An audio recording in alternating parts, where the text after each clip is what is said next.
Hi. ഇന്ന് ഞാൻ ഉണ്ടാക്കുന്നത് എന്താണെന്നറിയോ? അതേണ്ട ഓമയ്ക്ക, അല്ലെങ്കിൽ കപ്പയ്ക്ക, അല്ലെങ്കിൽ പപ്പരയ്ക്ക, ഇതാ ചേമ്പ്, ചെറിയ ചേമ്പ്.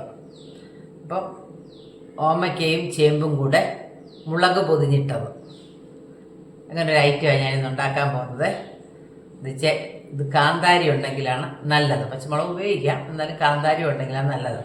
അപ്പം എനിക്ക് ഈയിടെ കുറച്ച് കാന്താരി കിട്ടി. അപ്പം ഞാൻ കാന്താരി കൊണ്ടുള്ള പരിപാടികളൊക്കെ ഇങ്ങനെ ചെയ്യുവാണ്. അപ്പം ഞാനിത് ആദ്യം തൊലിയൊക്കെ കളഞ്ഞ് റെഡിയാക്കി കൊണ്ടുവരാം, എന്നിട്ട് നമുക്ക് കാണാം. അപ്പം ഞാൻ ഓമയ്ക്കയും ചേമ്പ് ചിരണ്ടി കൊണ്ടുവന്നിട്ടുണ്ട്. ഇനി നമുക്കൊരു ഇച്ചിരി ഒരു ശകലം വലിയ കഷ്ണമായിട്ട്, ഈ ഓമയ്ക്ക അതുകൊണ്ട് ശകലം കളർ വ്യത്യാസം വന്നിട്ടുണ്ട്, പക്ഷെ പഴുത്തൊന്നുമല്ല. പഴുത്തെന്ന് പറഞ്ഞാൽ ഒട്ടും മധുരമില്ല, ആ കളർ വ്യത്യാസം മാത്രമേ ഉള്ളൂ. ഇതാ നോക്കിക്കേ, ചേമ്പ് ചെറിയ ചേമ്പാണ്. അത് നമുക്ക് ഒരു മീഡിയം സൈസ് വലുപ്പത്തിൽ ഇത് അരിഞ്ഞുകൊണ്ട് വരാം. ഇനി നമുക്ക് അടുത്തതായിട്ട് വേണ്ടത് ഇതാണ്ട കാന്താരി എടുത്ത് വെച്ചിട്ടുണ്ട്. കണ്ടോ, ഞാൻ ഇത്രയും കാന്താരി എടുത്തു. കാരണം ഈ കാന്താരിക്ക് ഭയങ്കര അങ്ങോട്ട് എരിവ് എന്നൊന്നും പറയാനില്ല. അത്ര ഭയങ്കരമായ, സാധാരണ കാന്താരി ഒരെണ്ണമൊക്കെ കടിച്ചു കഴിഞ്ഞാൽ നമുക്ക് ഭയങ്കര എരിവ് വരത്തില്ല, അത്രയൊന്നും എരിവ് പക്ഷെ ഇതിനുണ്ടായിട്ടില്ലേ. അത് കാരണം ഞാൻ ഇത്രയും കാന്താരി എടുത്തിട്ടുണ്ട്. ഇവിടെ പിന്നെ പൊതുവേ എരിവ് ഇഷ്ടമാണ്. ഇപ്പം എൻ്റെ അമ്മ കുഞ്ഞമ്മ എടുത്തോട്ട് പോയേക്കുക, അതുകൊണ്ട് ഇച്ചിരി എരിവൊക്കെ ഞാൻ ഉപയോഗിക്കും. കാരണം അമ്മയ്ക്ക് എരിവ് ഒട്ടും പറ്റത്തില്ല, പ്രയാസമാണ് അമ്മയ്ക്ക്. നാക്കിനൊക്കെ ഇങ്ങനെ പൊട്ടലും ഒക്കെ ഉണ്ട്, അപ്പോൾ എരിവൊക്കെ പ്രയാസമാണ്. അപ്പം ഇപ്പം ഞാൻ വിചാരിച്ചു, ഞങ്ങൾക്ക് 3 പേർക്ക്, എനിക്ക് വരിയേട്ടനും മിന്നുകുട്ടിക്കും ഭയങ്കര ഇഷ്ടമാണ് എരിവൊക്കെ. അപ്പം അതുകൊണ്ട് ഞാൻ വിചാരിച്ചു ഇത്രയും കാന്താരി, ഇനി എരിവ് കൂടിപ്പോയാലും കുഴപ്പമില്ല എന്ന് വിചാരിച്ച് ഞാൻ ഇത്രയും കാന്താരി ഇട്ടു. പക്ഷേ എരിവ് കൂടാനൊന്നും സാധ്യതയില്ല, കാരണം ഇതിൽ വളരെ എരിവ് കുറവാണ്. അപ്പം ഇനി നമുക്ക് വേണ്ടത് ഇതുണ്ട്, ഒരു ചെറിയ വാഴയില എടുത്തു. കണ്ടോ, ഒരു ചെറിയ വാഴയില. ഇതൊന്ന് നമുക്കൊന്ന് വാട്ടിയെടുക്കണം. ചെറിയ വാഴയിലയാണ്, ചെറിയ അടുപ്പയിലോട്ട് ഒന്ന് വാട്ടിയെടുക്കാം. ഇല വാട്ടിയിട്ട് ഞാൻ ഈ കാന്താരി അതിലേക്കിട്ടു. ഇട്ടിട്ട് ദാണ്ട ഇതിങ്ങനെ ഒന്ന് അടച്ച്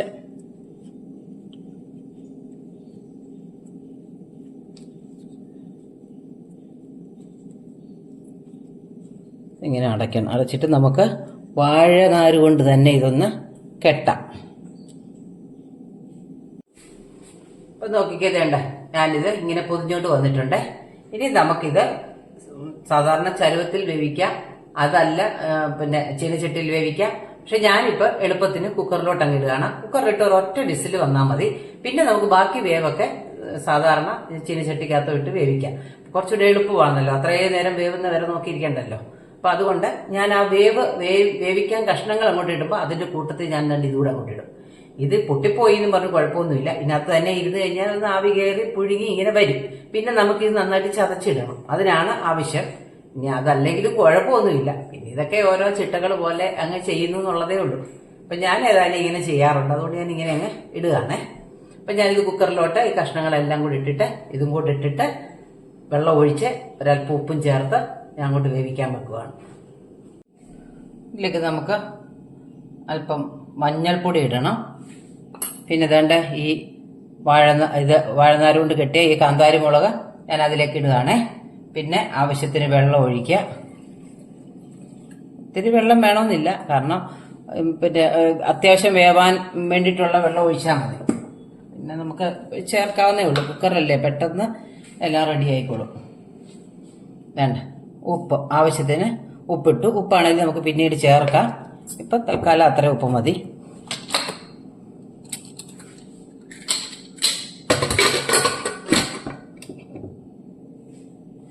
നമുക്ക് അടച്ചു വെച്ച് ഞാൻ ഒരു വിസിലേ വരുത്തത്തുള്ളേ.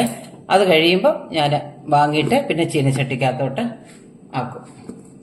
കാരണം അല്ലെങ്കിൽ നമ്മൾ അതിനകത്ത് തന്നെ ഇട്ട് കഴിഞ്ഞ് കഴിഞ്ഞാൽ ചിലപ്പോൾ അത് ഒത്തിരി അങ്ങ് വെന്തങ്ങ്, ഓമയ്ക്കയുടെ കാര്യമല്ലേ, വെന്തങ്ങ് പോയി കഴിഞ്ഞാൽ അതൊരു സുഖമില്ല.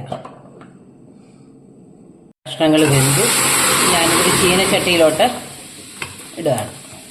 ഉണ്ടോ നമ്മുടെ ഇലപ്പൊതി പൊട്ടാതെ ഇതിനകത്ത് കിടക്കുന്നത് കണ്ടോ. നമുക്കിതൊന്ന് എടുത്തൊന്ന് മാറ്റണം, ചൂടുണ്ട്, എടുത്തൊന്ന് മാറ്റി നമുക്കിത് തുറക്കണം. ഇതാ നോക്കിക്കേ, കണ്ടോ, ഇതിങ്ങനെ ഒരു ആവി കയറിയ രീതി വരും.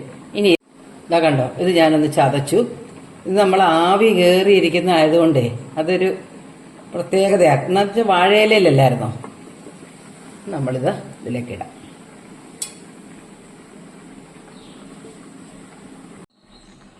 നമ്മൾ കാന്താരിമുളക് അതിലേക്ക് ഇട്ടു. എന്നിട്ട് നമുക്ക് കുറച്ച് ഈ ഓമയ്ക്ക കഷ്ണമില്ലേ, അതൊന്ന് ചെറുതായിട്ടൊന്ന് ഉടച്ചു കൊടുക്കാം. ചേമ്പിൻ്റെ കഷ്ണമൊന്നും വേണ്ട, ഞാനൊരു 5-6 കഷ്ണം ഉടച്ചു. ഇനി വേണ്ട ഈ വെള്ളം ഒന്ന് അല്പം ഒന്ന് വറ്റിക്കോട്ടെ. വെള്ളമൊക്കെ വറ്റി. ഇനി നമുക്ക് തീ അങ്ങ് ഓഫ് ചെയ്യാം. എന്നിട്ട് വേണ്ട പച്ച വെളിച്ചെണ്ണ, പിന്നെ കറിവേപ്പില കൊണ്ട് അടച്ച്, എന്നിട്ട് നമുക്കങ്ങ് അടച്ചു വയ്ക്കാം. നല്ല എരിവൊക്കെ ഉണ്ട് കേട്ടോ.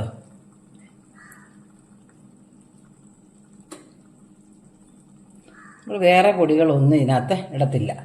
എരിവും ഉണ്ട്, ഉപ്പും ഉണ്ട്, എല്ലാം ഉണ്ട്. കണ്ടോ?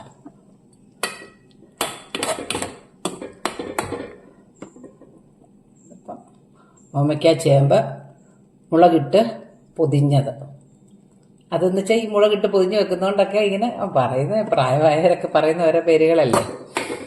നമ്മൾ അതങ്ങനെ അങ്ങോട്ട് പൊതിഞ്ഞിട്ടതെന്നൊക്കെയാണ് അമ്മൂമ്മയൊക്കെ പറയുന്നത്. അപ്പം അതുകൊണ്ട് നമ്മളും അങ്ങനെ അങ്ങ് പറയുന്നു. ഇപ്പോൾ ഓമയ്ക്ക ചേമ്പ് മുളക് പൊതിഞ്ഞിട്ടത് റെഡി ആയിട്ടുണ്ട്. അപ്പം എല്ലാവരും എൻ്റെ ചാനൽ കാണണേ, സബ്സ്ക്രൈബ് ചെയ്യുകയും ലൈക്ക് ചെയ്യുകയും കമൻറ്റ് ചെയ്യുകയൊക്കെ ചെയ്ത് തരണേ.